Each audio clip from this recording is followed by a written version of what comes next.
Hello students, hope you all are doing good. Learning new lessons through virtual classes every day and enjoying a happy stay, a safe stay at home, right? Yes. So today we'll start a new chapter that is very much relevant to the present scenario. That is microorganisms, friends and foe. So let me ask you some questions. Why are we all locked down nowadays? Why are we all remain inside our homes? Why are we not able to go to school? I know everyone knows the answer. Because of a very contagious, dangerous, and a pandemic disease called what? Coronavirus, COVID-19 or novel coronavirus. But can you able to see coronavirus? I don't think so. No. Okay. So there are certain organisms which cannot be seen by our naked eyes. Cannot be seen by our naked eyes, and these organisms are known as microorganisms or microbes. That means organisms which are extremely small, very small. Understand? So you can see the pictures of different microorganisms in the animated form. These are some pictures, and you will be surprised to know that some facts about microorganism, that the number of bacteria that is present inside your mouth is more than the whole population of the earth. Just imagine. And these organisms can be seen only with the help of a magnifying lens or microscope.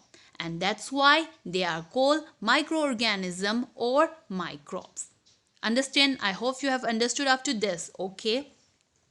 Example, you have many bacteria, fungi, viruses. These are some of the examples.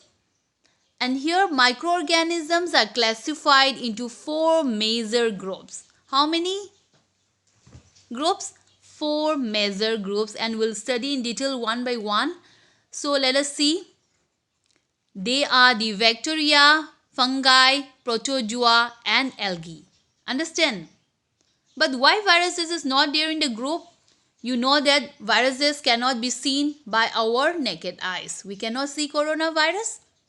But why viruses are not classified under microorganism? Why viruses are not classified under microorganism? Let us see. Actually, viruses are quite different from other microorganisms or living organisms because they do not show the basic characteristic of a living organism. That means they do not behave like a what? Living organism as long as they are outside a host body.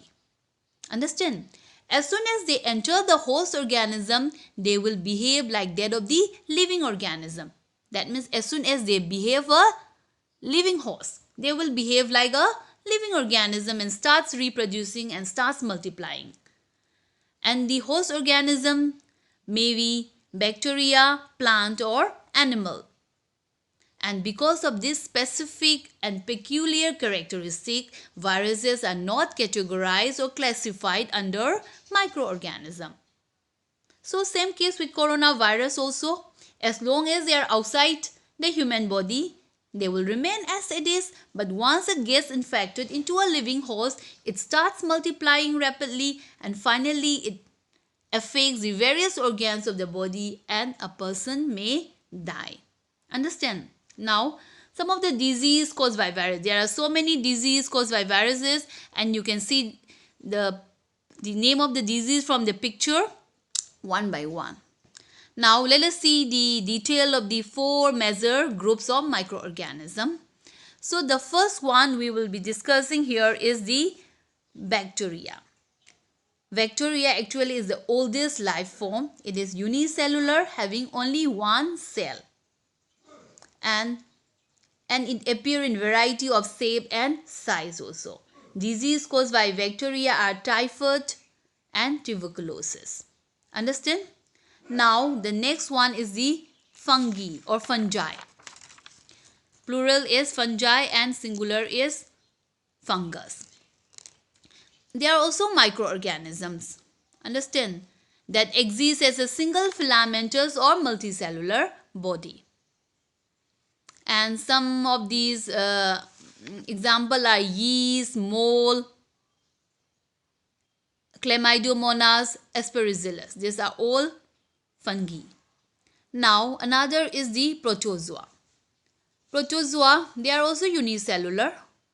Example, you can see in the picture here, amoeba, plasmodium, paramecium, euglena, and some of the disease caused by are the dysentery and malaria. Now another one is the algae. Singular form we call it alga. Some algae are microorganisms that can make their own food. Understand? Spirogyra, penicillin, these are the example of algae. Okay. I hope you have understood up to this the four major classifications of microorganisms. Right. So let us see, where do microorganisms live?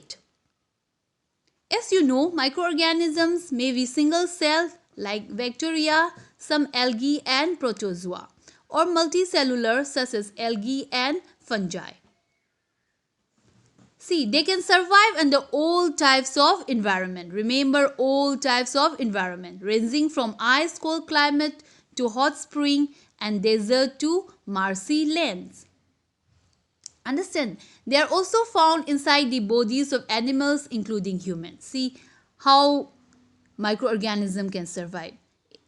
They can survive in various types of environment, starting from ice cold climate to hot spring, desert to marshy lands, and they can also even survive inside the bodies of animals.